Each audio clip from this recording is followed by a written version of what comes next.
我以为我和那个法国男孩没机会，也没理由再见面了。22、23岁这个年纪，对前途的担忧远远大于对爱情的向往。得知有的同学顺利出国，有的同学在大公司签了合同，而我的未来就像一盏小小的烛光，仅能照亮我脚下几步的距离，却无法为我指明更远的方向。2008年，我只身一人去了东莞打工。为什么选择去东莞？当年东莞可是中国出了名的世界工厂，对没学历、没经验的人，还有什么比去东莞更好的出路呢？我想，既然我不能出国留学，那么我就得用一种更落地的方式接触外国的文化。在那个为出国深造而狂热的年代，只要是和美国、英国这些字眼有关的机构，都足以让我心动不已。临走前，妈妈给我买了一身像模像样的西装，一件白衬衣，一条西裤，一双规规矩矩的黑色高跟鞋。看着镜中的自己，一身标准的白领着装，我想当然地以为我准备好了。可是到达公司的第1周，我就被现实这头怪兽撞得灰头土脸。由于缺乏行政管理的经验，我常常不知道自己的工作重点是什么，语言方面更是备受打击。接待美国同事的时候，我经常听不懂他们说什么，就连一封简单的英文工作邮件我都写不好。这一次，我开始真的质疑，难道我在学校学的英文是假的吗？不，确切地说，英文是真的，但是不是人们在工作和生活中真实应用的那个英文。更要命的是，我意识到我喜欢的是白领的着装，是办公室的摆设，但我根本不是做助理的那块料。有一次，我向总裁助理提出了一个改善建议，可他却说，如果老板能犯错，那么他就不是你的老板了。我明白，我的问题出在太天真，太有主见。我总是会问美国同事一些工作之外的事情，比如语言学习和文化差异之类的话题。可是在工厂里，没人关注这些。我的兴趣和好奇心在这里格格不入。东莞的生活很枯燥，白天上班，下班回宿舍。比我早进公司几年的同事跟我说，出门不要带手提包，重要的东西最好用黑色塑料袋装着，这样不容易被抢劫。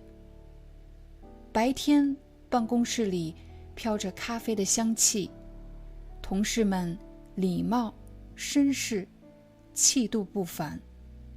办公室就好像是被装进胶囊的外国，可走出这扇门，就成了另一个世界。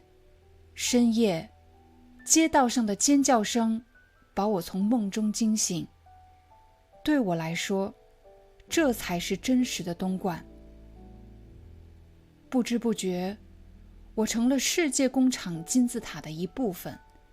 从上到下，外国高管、部门经理、本地人，最底层的是频繁换工作的外地打工仔，而我距离底层只好那么一点点。大家也许以为做总经理助理很光鲜，但其实我越来越痛恨这个只有工厂没有生活的城市。每天中午午休，我总是会溜到工厂门口的空地上，站在一棵榕树下背英语单词。那时候没有智能手机，我也买不起电脑，陪伴我的只有那本厚厚的中英词典。我知道它很笨拙，就像我一样，但是我心里似乎就是相信，只有走下去，也必须走下去，才会有希望。就在一切跌落到谷底的时候，我收到了一封来自上海的邮件。你还记得那个法国男孩吗？对，就是他。我还没告诉你，他叫 Kim。Kim 说他会来东莞参加一个展览会，需要我帮他找一个中英翻译。于是我们终于又见面了。我们约好了晚上8点半见，可是在长途汽车站，我等到晚上10点半也不见他。我真担心他在什么地方走丢了，或者遭遇了抢劫。打了多少次电话，他的手机总是关机状态。长途车站的人越来越少，汽车到站又离开，空荡荡的，不见他的身影。突然，我背后有人轻轻地说：“你在等人吗？”我回头一看，竟然是他。我不知道你人生中有没有过这样的冲动，想也不想地冲上去，给某个人一个大大的拥抱。我是那么担心把他给弄丢了。当我扑向他的时候，他没有躲闪，张开双臂把我拥入怀中。但我们俩像触电了一样，很快就分开了。那个大大的拥抱，我当时不敢承认是爱情，只好用友情来安慰自己。他剪了短发，穿着一件白色的衬衣，看上去精神干练了许多，脸上露出的还是那个我熟悉的笑容。在那一刻，我内心空空见底的杯子仿佛在一瞬间被蓄满了。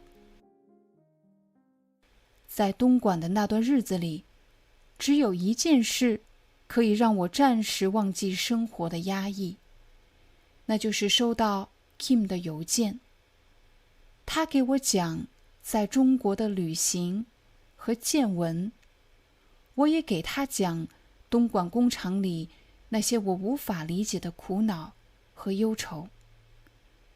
关于公司里的文化差异，我那时很困惑，甚至会愤怒。但是这些问题似乎从来不会出现在我们之间。由于我们的交往，当我再面对外国同事时，心里似乎有了更多的底气。在当时，我的头脑里有2种外国人，一种是我完全无法沟通的，无论是语言上、精神上、价值观上都无法沟通的人。